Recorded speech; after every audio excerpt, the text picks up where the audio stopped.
ሰላም ሰላም ሀገራችን ላይ ሰላም እንዲሰፍን እንፈልጋለን። በቃላችን ሰላም ሰላም እንላለን፣ ተግባራችን ተቃራኒ ነው። ብዙ ናቸው እንግዲህ እነኚህ ሁሉ ናቸው አሁን ሊያርዱኝ ቢላ እያሳዩኝ ያሉት ማለት ነው። እፎይ የተባለ የበሰበሰ ባለጌ ይህን ህልም ፍታልኝ። እኔ ባለትዳር ነኝ እና ብዙ ጊዜ በህልሜ ከሌላ ከማላውቃቸው ሴቶች ግንኙነት ሳደርግ አያለሁ። እናም ያው ጀናባ ሆኜ ነው የምነሳው ብዙ ጊዜ። እስኪ ፍታልኝ። ከማታውቃቸው ሰዎች ጋር ባለትዳር ሆነ ግንኙነት መፈጸም ማለት ጥሩ ነው፣ ቆንጆ ነው። ይሄ የሚያሳየው በአንተና በአላህ መካከል ጥሩ ግንኙነት መኖሩን ያሳያል። ባለጌ የማይገልጸው አካል ነብዩን ተሳደበ። እሱ ሊያመጣ ሰው 400 ሺህ ብር ይሸለማል። የዚህ ዘመን አቡ ጀህል ነው እፎይ ማለት። አቡ ጀህል ነብዩን በጣም ያሰቃያቸው ያንገላታቸው ነበር። ቀሰቀሰኝ፣ አንቱ እግሬን ነካኝ፣ አጎቴ ሆይ አቡ ጀህል ታላለኝ። የዚህ ልጅ ታላቅ ነው፣ ምን ታደርገዋለህ? ለምን ፈለከው? ነብዩን ይሳደባል፣ እገለዋለሁኛ። አንገቱን ቆረጠውና እንደ ውሻ እየጎተተ ነብዩ ጋር ይዞላቸው መጣ። ማሻአላህ አሉና ደስ አላቸው ነብዩ። ማሻአላህ አሉና ደስ አላቸው ነብዩ። አሁንም ነብዩን የሚሳደቡ ሰዎች አላህ በዚህ መልኩ አላህ ይገላግላቸው። አላህ በዚህ መልኩ አላህ ይገላግላቸው። አላህ ይገላግለን። አላህ ይገላግለን። በቃላችን ሰላም ሰላም እንላለን፣ ተግባራችን ተቃራኒ ነው። ባገኘነው ቦታ ላይ አፍንጫውን ይዘን እንደ አቡ ጀህል፣ የዚህ ዘመን አቡ ጀህል ነው እፎይ ማለት። 400 ሺህ ብር ይሸለማል። እሱ ያመጣ እፎይን ተሳደበ ብሎ የሚከሰው ሰው ከሱ ሰው ጋር የተሳደቡ የሉም፣ ከሱ ሰው ጋር ያላገጡ የሉም። እኛ ተነካን ተደረሰብን እንጂ አልደረስንም። ማን ነው ምታጣው?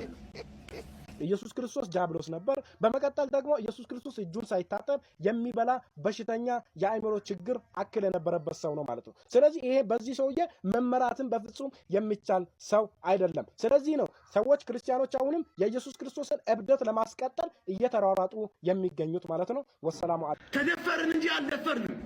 ማንንም ታጣ የማንንም ሰው እምነት እናከብራለን፣ አናንቋሽሽ። ማንንም ታጣ እግዚአብሔር ዝሙተኛ ነው፣ ዝሙት አሰርተዋል። የእግዚአብሔርን ብልትና ጡት የሆነ ጋር መተውሰድ በሉት ሰፈረ። እግዚአብሔር ብልት ይለካል። በጣም ያሳፍራል። እግዚአብሔር ያሳፍራል በእውነቱ። ባለጌ ነው በጣም እግዚአብሔር ባለጌ ነው። የምር ባለጌ ነው። በስተክል ባለጌ እግዚአብሔር ባለጌ የምር ነው። መርጦ ያው ኢየሱስ ራሱ በግ ነው። በርግጥ ልክ ነው፣ በግ ነው። ያው የበግ ደግሞ መለሳችሁ እናንተ በግ ናችሁ። ከሱስ ወገን ያላገጡ የሉም። እኛ ተነካን ተደረሰብን እንጂ አልደረስንም። ማንንም ታጣ ብዙ ናቸው እንግዲህ እነኚህ ሁሉ ናቸው አሁን ሊያርዱኝ ቢላ እያሳዩኝ ያሉት ማለት ነው። ይኸው ዛሬ እፎይ የተባለ የበሰበሰ ነብዩን ተሳደበ። እሱ ሊያመጣ ሰው 400 ሺህ ብር ይሸለማል። እንደ አቡ ጀህል ነብዩን ሲያሰቃይ የነበረ የዚህ ዘመን ፊርዓውን ያተባለ እኮ አቡ ጀህልን ይህን ልንገራችሁ ብቻ። አቡ ጀህል ነብዩን በጣም ያሰቃያቸው ያንገላታቸው ነበር። በድር ዘመቻ ላይ ሁለት ልጆች 12 ዓመትና 13 ዓመት ህፃናቶች ናቸው አለ። አብዱራህማን ኢብኑ ዐውፍ ፈረስ ላይ ግመል ላይ ተቀምጫለሁ አለ። በቀኝ በኩል መጣና ነካ ነካ አደረገኝ። አንዱ ዝቅ ስል የሆነ ህፃን ልጅ ከቁመቱ በላይ ሰይፍ ይዟል። ያ አሚ አለኝ፣ አጎቴ ወይ አቤት፣ የታለ አቡ ጀህል ብሎ ጠየቀኝ አለ። ምን ታደርገዋለህ አቡ ጀህልን ብዬ ስጠይቀው ነብዩን ተሳደበ ሲባል ሰምቻለሁኝ አለ። እዩ ስሙ፣ የ12 ዓመት ህፃን ልጅ። ታዲያ ምን ታደርገዋለህ? ነብዩን ተሳድቦ እንዴት በህይወት ይኖራል አለ። እገለዋለሁኝ አለ። ይሁን እዛ ጋር አለው አቡ ጀህል ፈረስ ላይ ግመል ላይ ሆኖ ግዙፍ ነው ይታይ ነበር። ይሁን እዛ ጋር አለው። ከዛ እየሮጠ እሱን ልክ መልስ እንደሰጠሁት በዚህ በኩል በግራይ በኩል ቀሰቀሰኝ፣ አንቱ እግሬን ነካኝ፣ አጎቴ ሆይ አቡ ጀህል ታላለኝ። የዚህ ልጅ ታላቅ ነው፣ ምን ታደርገዋለህ? ለምን ፈለከው? ነብዩን ይሳደባል፣ እገለዋለሁኛ። ከዛ አሳየሁት ለሱም ማለት እየተሽቀዳደሙ በሰይፍ አቡ ጀህልን ከፈረሱ ወይም ከግመሉ ላይ ጣሉት ሁለቱ። ከዛ ግዝፈቱ ከዛ ቦርጩ እንዳለ ልክ እንደ ዝሆን መሬት ላይ አንፈራፈሩት። ከዛ ገደል ነው ብለው በደም ተላውሷል። ገደል ነው እያሉ ደስ ብሏቸው ነብዩን እናስደስት ብለው እየሮጡ ነብዩ ጋር መጡና አነ ቀተልቱ አነ ቀተልቱሁ እያተባባሉ እኔ ነኝ የገደልኩት ያ ረሱላህ ይላል። ይሄም እኔ ነኝ የገደልኩት። እስቲ ሰይፋቸውን ስጡኝ አሉ የአላህ ተገኝ። ሰይፋቸውን ሲያዩ ሁለቱም በደም ተለውሷል።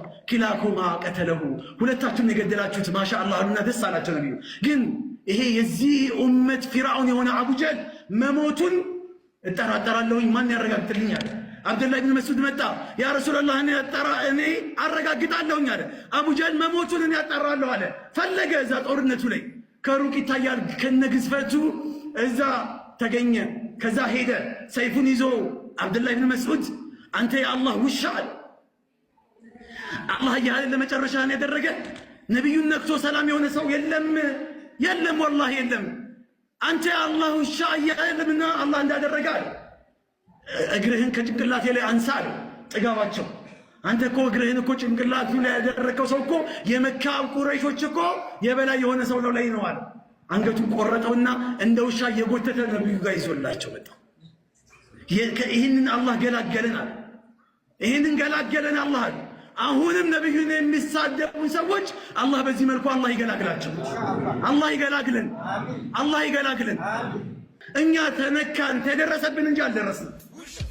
ተደፈርን እንጂ አልደፈርንም። የማንንም ሰው እምነት እናከብራለን አናንቋሽሽም።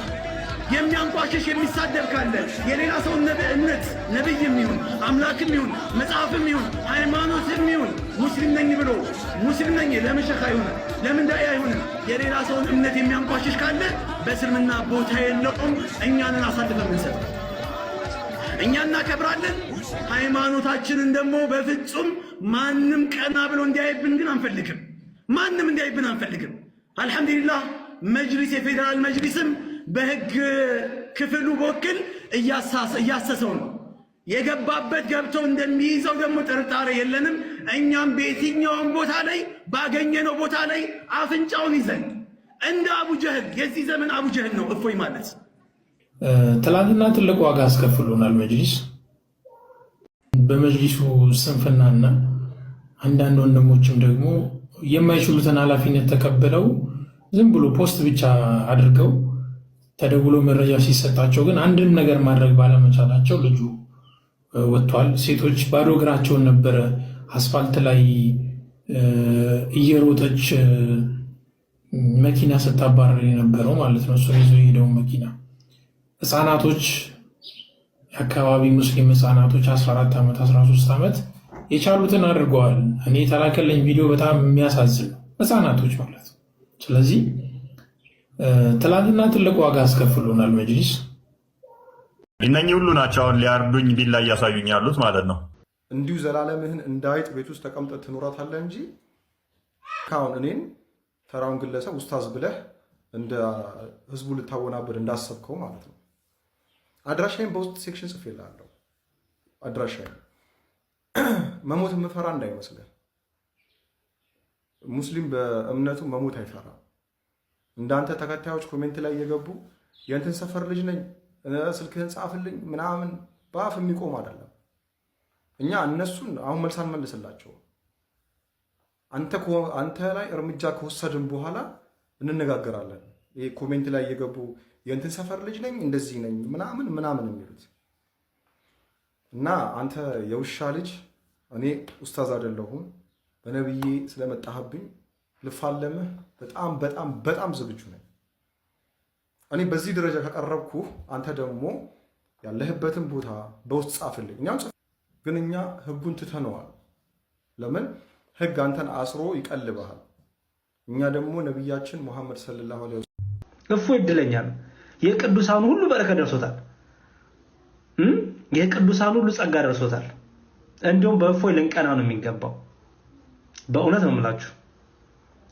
ሰርቆ አይደለም፣ ሰው ደብድቦ አይደለም፣ ሌባ ሆኖ አይደለም፣ ወይ የሆነ ዘረኛ ሆኖ አይደለም፣ ወይ ስለሆነ ነገር አውርቶ አይደለም፣ ወይ ደግሞ በማይረባ ቦታ ተገኝቶም አይደለም።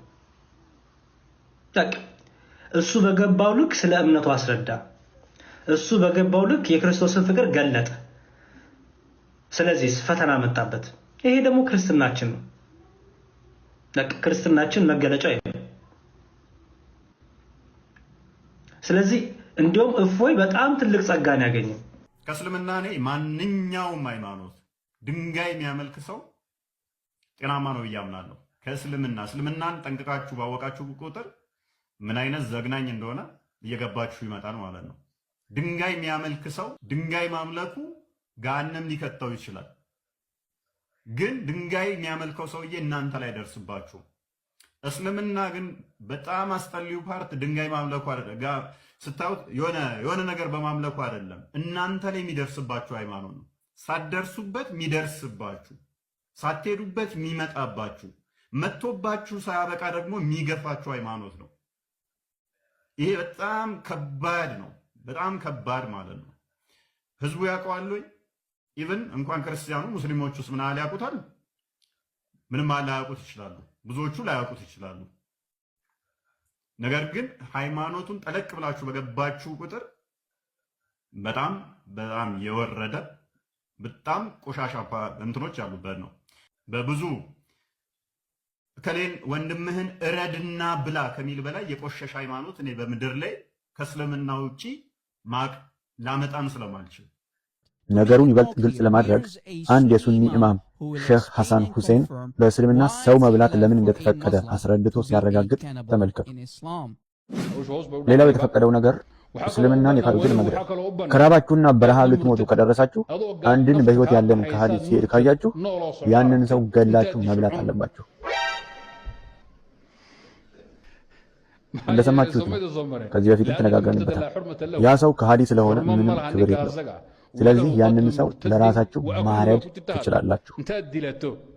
ትጠብሱትና ትበሉታላችሁ፣ ታበስሉታላችሁ። ሌላው የተፈቀደው ነገር ስትጣሉ እስልምናን ከካደ ሰው ጋር ተጣልታችሁ ካቆሰላችሁት ያንን ሰው በህይወት እያለ መብላትን ተፈቅዷል።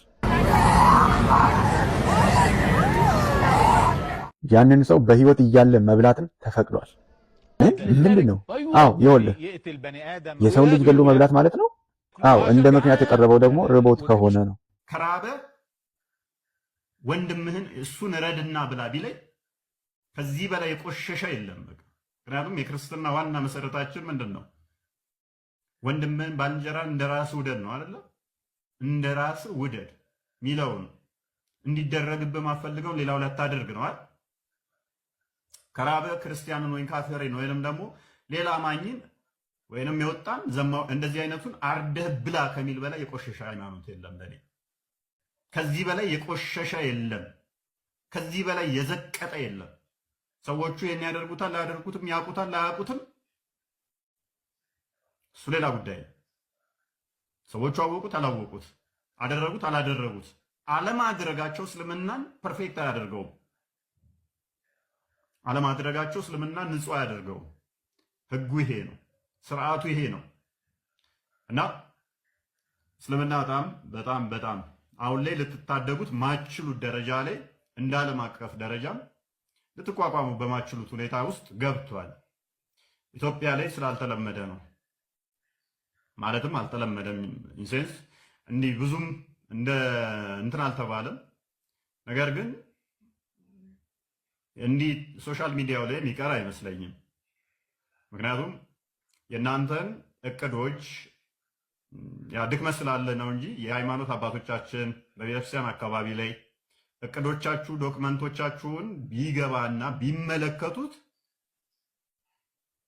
አጻፋዊ ምላሽ ቢሰጥ ኃይለኛ እንትን ውስጥ ይገባል። ሜቢ እንዴት ነው የሚንቀሳቀሱት? እንዴት ነው የእናንተን እቅድ ያውቁታል አያውቁትም? ብዙም እንትኑ ባይኖረኝም ነገር ግን እቅዳችሁ በጣም ከባድ ነው። ሴጣን ብዙ ያቅዳል፣ ያው እግዚአብሔር ያፈርሰዋል እንጂ ያንን እቅዱን አልተሳካላችሁም፣ አልሰራችሁበትም። which ትሞክራላችሁ፣ አልተሳካላችሁም። እቅዶቻችሁ እኛ እጃችን አለ። እያንዳንዳችሁ እንቅስቃሴያችሁ እጃችን አለ። የምታደርጓት የምትሰሯት ምን እንደምታቅዱ በእንደዚህ አይነት ሁኔታ ላይ በቤተክርስቲያን አካባቢ ላይ እንደዚህ አይነት እቅድ ቢወጣባችሁ እንደዚህ አይነት ነገር እናንተ እጅ ቢገባ እንዴት እንደምታጮሁት እናውቃለን። አልተሰራባችሁም። ሜቢ እናንተ መስራት ያሰባችሁት ወደፊት ሜቢ ያንን ስትተገብሩት ግልጽ ስታደርጉት ቤተክርስቲያን ምላሽ ትሰጣለች ብለን ተስፋ እናደርጋለን። ምክንያቱም ዝም ብላ አትቀጥልም በእንደዚህ አይነት ሁኔታ ብለን እናስባለን። ያኔ ምላሽ ስትሰጥ ግን እንዴት እንደምትቋቋሙት እናንተም እናያለን። ቤተክርስቲያንም ድክመት አለ እንደዚህ አይነት ጉዳይ ላይ። ያ ድክመቱን ተጠቅማችሁበታል። እናንተ ድክመቱን ተጠቅማችሁበታል። ምክንያቱም የትኛው መስጊድ ላይ ክርስትና ይተቻል፣ ይነቀፋል፣ ይሰበካል? የትኛው መስጊድ ላይ የትኛው ሙስሊም ክርስትናን ካልተቸ ካልሰበከ ውሸት ነው፣ አናነሳም ካለ። ምክንያቱም ቁርአን ሙሉ ክርስትናን በመቃወም የተነሳ ስለሆነ ክርስቲያኖች አንሳሪዎች እያለ ክርስቲያኖችና አይሁዶችን እየተቸ ስለተነሳ፣ ስለዚህ ክርስቲያን እንደዚህ አልመሲህ ኢሳ ያሉ እያለ እኛን እየነቀፈ ስለሚሄድ ግዴታ ታነሳናል። ይህንን ስል ደግሞ በብዙ መረጃ ነው። ቁርአኑ ላይ እንጀምር። ቁርአኑ ላይ ሱራ 5 አልማይዳ ይባላል። ሱራ አልማይዳ አያ 51 ላይ እንደዚህ ይላል። ቁርአኑ ስለ አይሁዶች ምን ይላል? እናንተ ያመናችሁ ሆይ ሙስሊሞች ማለት ነው። እናንተ ያመናችሁ ሆይ አይሁዶችንና ክርስቲያኖችን ረዳት አድርጋችሁ አትያዙ። ለምን? ከፊላቸው ለከፊላቸው ረዳት ናቸውና። ሙስሊም ከክርስቲያንና ከአይሁድ ጋር ጓደኛ መሆን አይችልም እንደ ቁርአኑ አስተምሮ። ምክንያቱም አይሁድና ክርስቲያኖች ረዳት ናቸው፣ ጓደኛ ናቸውና ይላል። ስለዚህ ክርስቲያኖችንና አይሁዶችን ስለሚወድ ነው ቁርአኑ እንደዛ ያለው። ሱራ አሊ ኢምራን አያ 28 ላይ ተፍሲር ኢብን ከሲር ኢብን አባስ ጀለል አልጀለሌን ምን ይላሉ? በፍጹም ብትሞቱ እንኳን ከአይሁድና ከክርስቲያን ጋር ጓደኛ እንዳትሆኑ፣ ህብረት እንዳትፈጥሩ። ጓደኛ እንኳን ብትሆኑ እነሱ በቁጥር ከበለጧችሁ በልባችሁ እየረገማችኋቸው የውሸት እያላችሁ ሳቁላቸው ነው የሚለው። ልጨምርልህ አሁንም ቁርአኑ ላይ አሁንም ሱራ 9 አልተውባ ይባላል። ሱራ 9 አያ 30 ላይ እንደዚህ ይላል። አይሁድ ኡዘይር የአላህ ልጅ ነው አለች፣ ክርስቲያኖችም አልመሲህ የአላህ ልጅ ነው አሉ። ይህ በከንፈሮቻቸው የሚናገሩ ቃላቸው ነው። የእነዚህን ከነሱ በፊት የካዱትን ሰዎች ቃል ያመሳስላሉ። አላህ ያጥፋቸው። ይሄ ምርቃት ነው። አሁንም ልጨምርልህ፣ ከቁርአን ልጨምርልህ። ሱራ 98 አያ 6 ላይ እንደዚህ ይላል። አይሁድና ክርስቲያኖች የመጽሐፉ ሰዎች ይባላሉ። እነዚያ ከመጽሐፉ ሰዎች የካዱት አጋሪዎችም በገሃነም እሳት ውስጥ ናቸው፣ በውስጣቸው ዞታሪዎች ሲሆኑ እነሱ ከፍጥረት ሁሉ ኢማጂን ከፍጥረት ሁሉ ክፉ ናቸው። ከፍጥረት ውስጥ አንዱ ሴጣን፣ ጅን፣ አጋንንት ነው። ከአጋንንትም ከሴጣንም በላይ ክርስቲያንና አይሁዶችን ክፉ ናቸው ይላል። አሁንም ልጨምርልህ ከሐዲስ ደግሞ ሳያል ቡካሪ 29 26 ላይ ናሬትድ አቡ ሁሬራ እንደተረከው አላህ አፖስቶል ሰይድ ያላ መልእክተኛ እንዲህ አለ፣ the hour will not be established until you fight with the Jews and the stone behind which a Jew will be hiding will say, oh Muslim, there is a Jew hiding behind me, so kill him። ምን አለ ነብዩ? ሰዓቱ በፍጹም አይመጣም፣ የቂያማ ቀን አለ፣ የትንሣኤ ቀን በፍጹም አይመጣም። ከአይሁዶች ጋር ተዋግታችሁ አይሁዶቹ ከናንተ ሮጠው ድንጋይ ስር ወይንም ዛፍ ስር ይደበቃሉ። ድንጋዩ እንኳን ሙስሊሙ ናናና አይሁዱ ከኋላ ተደብቋል ግደለው እስከሚል ድረስ which means ሙስሊሞች አይሁዶችን ገለው እስካልጨረሱ ድረስ ቂያማ ወይንም ትንሣኤ እንኳን አይመጣም ብሏል። ልጨምርልህ ሌላ አሁንም ስለ አይሁድ ሳያል ቡካሪ 33 5 ላይ ናሬትድ አቡ ሁሬራ እንደተረከው a group of Israelites were lost, nobody knows what they did, but I do not see them except that they were cursed and changed into rats። ምን አለ? ከእስራኤል ወገን የሆኑ ዝርያዎች የተወሰኑት ጠፍተዋል አለ። ጠፍተዋል፣ ምን እንዳጠፉ ማንም ያውቅ የለም አለ። እሱም የሚያያቸው ወደ ምን ተቀየሩ አለ? የተረገሙና ወደ አይጥ የተቀየሩትን ብቻ ነው ማየው አለ። ስለዚህ እነኚህም ሞር አብቡት ሙሉ አዲሱ እነኚህ ወደ አይጥ አይሁዶቹ ወደ አይጥ የተቀየሩት አለ የግመል ወተት ስትሰጧቸው አይጠጡም። የበግ ወተት የምትሰጧቸው ከሆነ ከጠጡ እነሱ አይሁዶች ናቸው ወደ አይጥ የተቀየሩት አለ። አይሁዶቹ ወደ ምን ተቀየሩ አለ? ወደ አይጥ። ከዚህ በላይ ልብ ወለድ አለ? አሁንም ልጨምርልህ። ሳይ ሙስሊም 2767 ኤ ላይ when it will be the day of resurrection Allah will deliver to every Muslim a Jew or a Christian and say that is your rescue from hellfire። ቂያማ ቀን ወይም ትንሣኤ ላይ አለ አላህ ለእያንዳንዱ ሙስሊም ክርስቲያን ወይንም አይሁድ ይሰጠውና እሱ መዳኛህ ነው ቤዛህ ነው ይለዋል። ስለዚህ ሙስሊም ገነት እንዲገባ አንድ ክርስቲያን ወይንም አንድ አይሁድ ለሙስሊም ቤዛ ይሆነዋል ማለት ነው፣ ይሰዋለታል። ይሄ ፍቅር ነው። አሁንም አንድን ጨምር ሙስናድ አህመድ 215 ላይ እንዲህ ይላል ኢፍ አይ ሊቭ ኢንሻአላህ አይ ሻል ሰርተንሊ ኤክስፔል ዘ ጁሽ ኤንድ ዘ ክርስቲያን ፍሮም ዘ አረብ ፔኒንሱላ።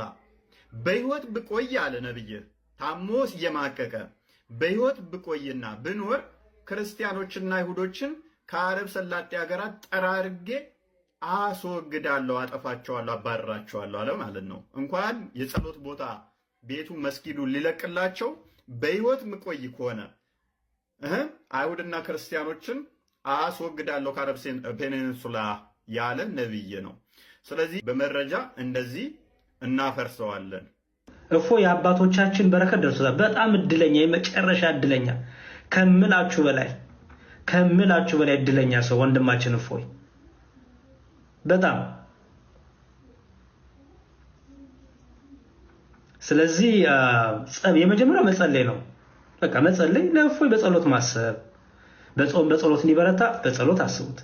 በሚያስፈልገው ነገር ማገዝ የሚገባን ነገር ሁሉ እናግዘዋለን። ምንም ችግር የለውም።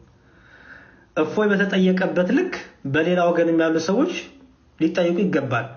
ይሄ ግዴታ ነው። ባይዘወይ ለመሰላችሁ አንደኛ በአንድ ሰውን ይሄን አርጋሃል ስንል እኔ ምን አርጋለሁሽ? ለምሳሌ እፎይ ወንድማችን እምነታችን አንቋሿል፣ ተሳድቧል፣ እንዲህ ሆኗል ተባለ አይደለ? መልካም ይሁን። እሺ እኛስ ምን አርገናል? አይደል መጠየቅ ያለበት። እሺ እኛስ ምን አርገናል?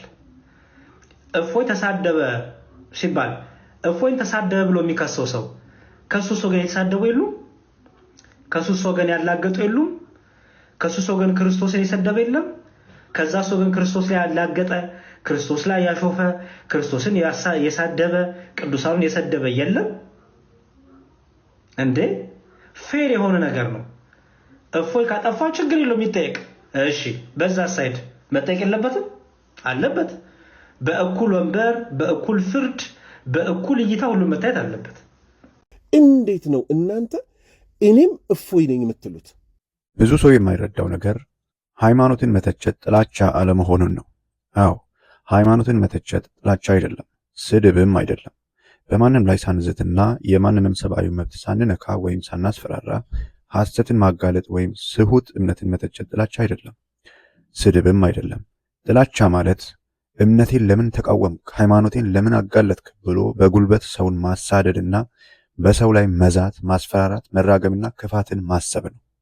ሁላችንም በአንዱ እውነተኛ ሃይማኖት ውስጥ ሆነን አንድ አይነት አምላክ እስካላመለክንና በተለያዩ የእምነት ተቋማት ውስጥ እስካለን ድረስ ወይም የተለያዩ የእምነት ተቋማት እስካሉ ድረስ የአንዱ ሃይማኖት ለሌላው ባዕድ አምልኮ ነው የሚሆነው። ባዕድ አምልኮን መተቸት ደግሞ ስህተት አይደለም። እናም በተለያየ ሃይማኖት ውስጥ እስካለን ድረስ ማክበር ያለብን ሰውን ነው እንጂ እምነቱን አይደለም። እምነቱ ለኛ ባዕድ አምልኮ ስለሚሆን ማለት ነው።